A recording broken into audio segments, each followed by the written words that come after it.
പേടി പൊന്നുമോള് ദേഷ്യം കാണിച്ച് നടക്കുമ്പോൾ ഓർക്കണം. അപ്പം നിനക്കൊരു പേടിയുമില്ലല്ലോ, ഭയങ്കര ജാടയാണല്ലോ നിനക്ക്. അതുകൊണ്ട് ഇനി അങ്ങനെയുള്ള തെറ്റാവർത്തിക്കുമ്പോൾ ഇത് ഓർക്കുന്നത് നല്ലതാ. ഇതുപോലെയുള്ള ശിക്ഷ കിട്ടുമെന്ന് ഡാനി കള്ളച്ചിരിയോട് അവളോട് പറഞ്ഞു. ഞാൻ തെറ്റൊന്നും ചെയ്തിട്ടില്ല. ഇച്ചായൻ അങ്ങനെ പറഞ്ഞതുകൊണ്ടല്ലേ ഞാൻ ദേഷ്യമായത്, നന്ദു പരിഭവത്തോടെ പറഞ്ഞു. ഓ, അപ്പം ഞാൻ ജനിയെക്കുറിച്ച് അങ്ങനെ പറഞ്ഞത് നിനക്കിഷ്ടപ്പെട്ടില്ല? അത് എന്തുകൊണ്ടാ ശ്രീ? നന്ദുവിനെ ചുറ്റിപ്പിടിച്ചിരിക്കുന്ന ഒരു കൈ വിട്ടുകൊണ്ട് മറുകൈ കൊണ്ട് അവളെ തന്നിലേക്ക് ഒരിക്കൽ കൂടെ അമർത്തിപ്പിടിച്ച് ഡാനി ആർദ്രമായി ചോദിച്ചു. അത് പിന്നെ ഒന്നുമില്ല, എനിക്കങ്ങനെ കേട്ടപ്പോൾ എന്തോ ദേഷ്യം വന്നു, അത്രയേ ഉള്ളൂ. അവൻ്റെ കണ്ണിലേക്ക് നോക്കാതെ മറ്റെങ്ങോ നോക്കിക്കൊണ്ട് അവൾ പറഞ്ഞു നിർത്തി. അത് എന്തുകൊണ്ടാണെന്നാണ് ഞാൻ ചോദിച്ചത്. അവൻ വീണ്ടും അവളിലേക്ക് മുഖം അടുപ്പിച്ച് കിതച്ചുകൊണ്ട് ചോദിച്ചു. അവൻ്റെ ചുടുനിശ്വാസം തട്ടും തോറും അവൾക്ക് പരവേശം കൂടിക്കൊണ്ടിരുന്നു. അവൾ കണ്ണുകൾ ഇറുക്കി അടച്ച് കിടന്നതല്ലാതെ ഒന്നും പറഞ്ഞില്ല. Tell me Shri, why don't you like me? What's the reason? അവളുടെ കണ്ണുകളിലേക്ക് ഊതിക്കൊണ്ട് അവൻ പറഞ്ഞു. അത് ഇച്ചായൻ എൻ്റെ മാത്രമാണ്. ഇച്ചായൻ്റെ പേരിൻ്റെ കൂടെ മറ്റൊരു പെണ്ണിൻ്റെ പേര് പോലും കേൾക്കുന്നത് എനിക്കിഷ്ടമല്ല. അവനിൽ നിന്ന് കുതറി മാറാൻ ശ്രമിച്ചുകൊണ്ട് നന്ദു വിക്കി വിക്കി പറഞ്ഞു. അത് കേട്ടതും ഡാനിയുടെ ഹൃദയം വീണ്ടും അവളിലേക്ക് കുതിച്ചു. അവൻ്റെ ഉള്ളിൽ അത്രത്തോളം സന്തോഷമായിരുന്നു.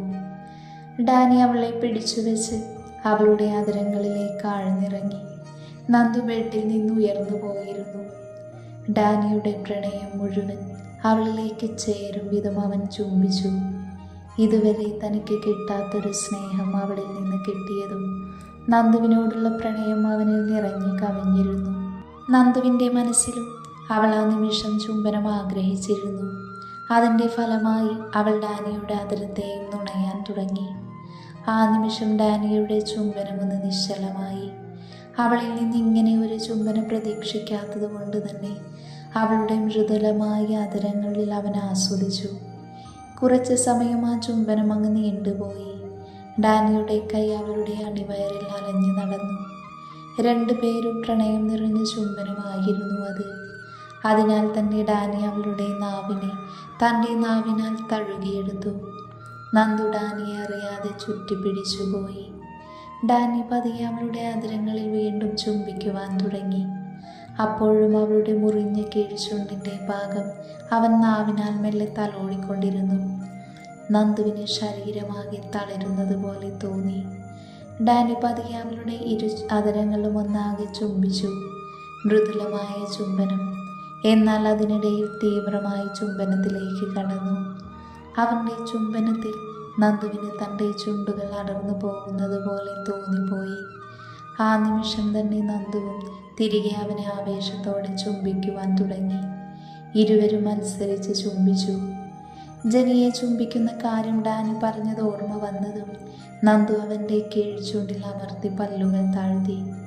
ഡാനി വേദനയോട് അവളിൽ നിന്ന് മാറുന്നു.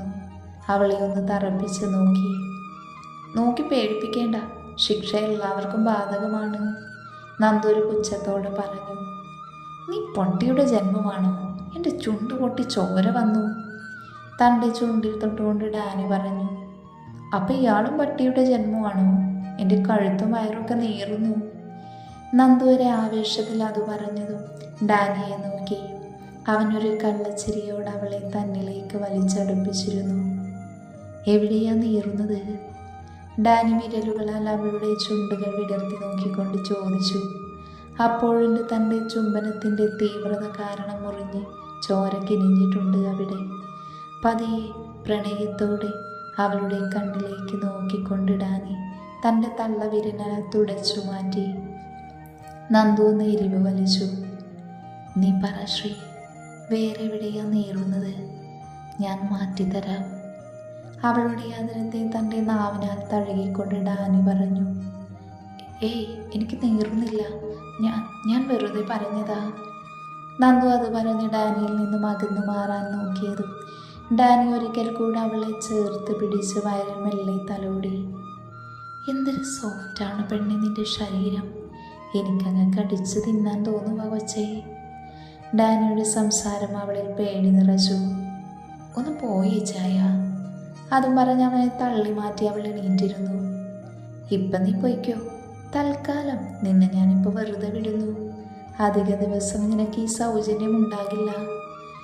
ഡാനി അത് പറഞ്ഞതും നന്ദു അവനെ ഒന്ന് കൂർപ്പിച്ച് നോക്കി. പിന്നെ തൻ്റെ സാരി വാരി പിടിച്ച് വാഷ്റൂമിലേക്ക് കയറി. നന്ദു സാരി ഒന്ന് മാറി നിന്ന് മാറ്റിയതും അവളുടെ വയറിലെ പാടുകൾ കണ്ട് അവളുടെ കവിളിൽ ചുവപ്പ് രാശി പടർന്നു. ഡാനിയുടെ ഓരോ ചുംബനപ്പാടുകളിലും അവൾ പ്രണയത്തോടെ തലോടി.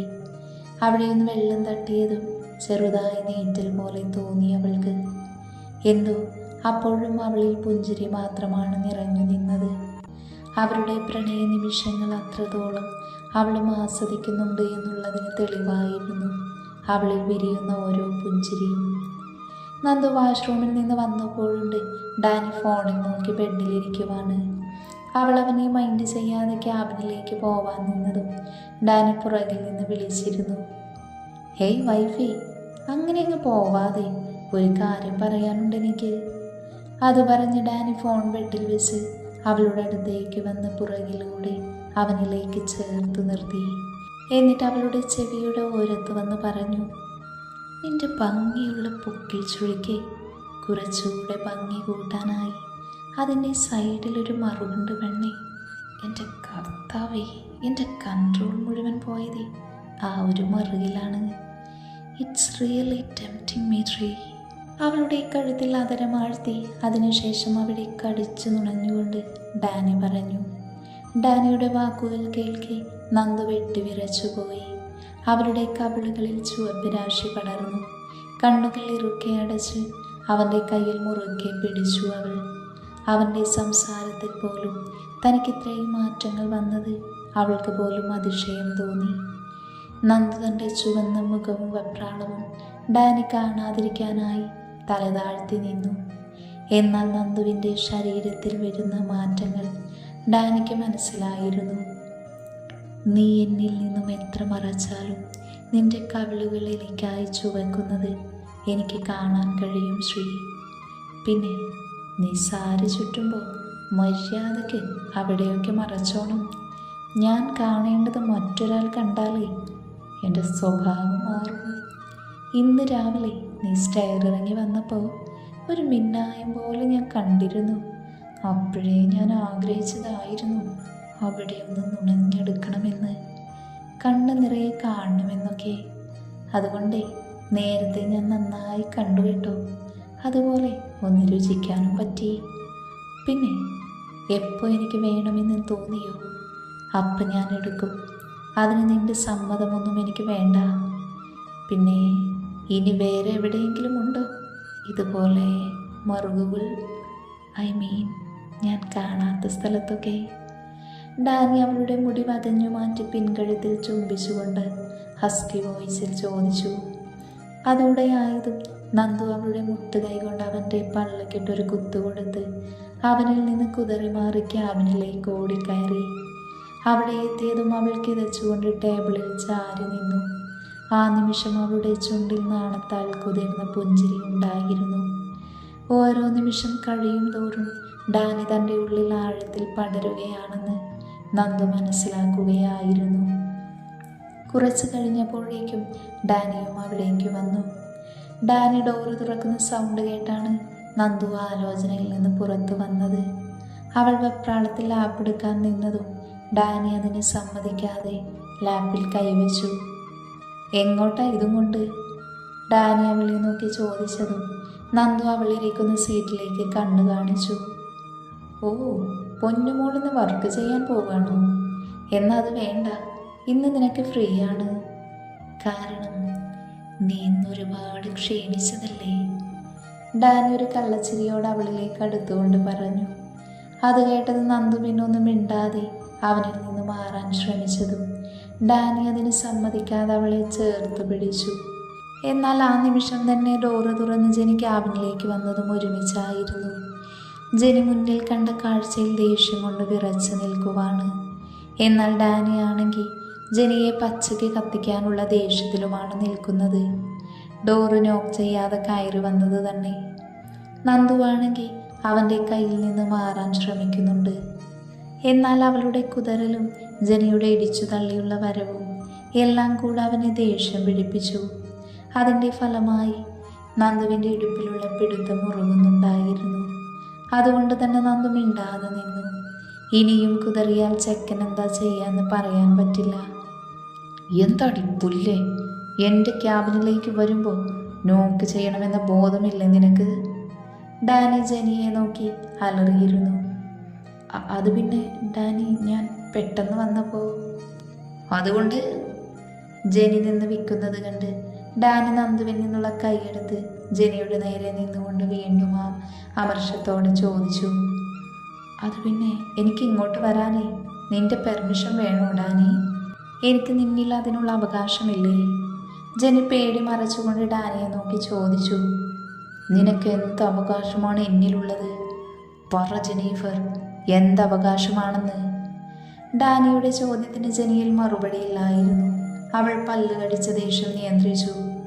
എന്നാൽ ഡാനിയുടെ ദേഷ്യം കണ്ട് നന്ദുവിന് പേടി തോന്നി. ഇനിയും അവനെ തടഞ്ഞില്ലെങ്കിൽ ജനിയെ പിടിച്ചു തല്ലുമെന്നറിയാവുന്നത് കൊണ്ട് തന്നെ നന്ദു ഡാനിയുടെ അടുത്തേക്ക് ചെന്ന് പറഞ്ഞു, സർ പ്ലീസ് മതി. എന്നാൽ നന്ദുവിൽ നിന്ന് സാറെന്ന വിളി വന്നതും ഡാനി അവളുടെ കൈ തട്ടിയെറിഞ്ഞുകൊണ്ട് അവളെ ദേഷ്യത്തോടെ ഒന്ന് നോക്കി പുറകോട്ടൊന്ന് തള്ളി.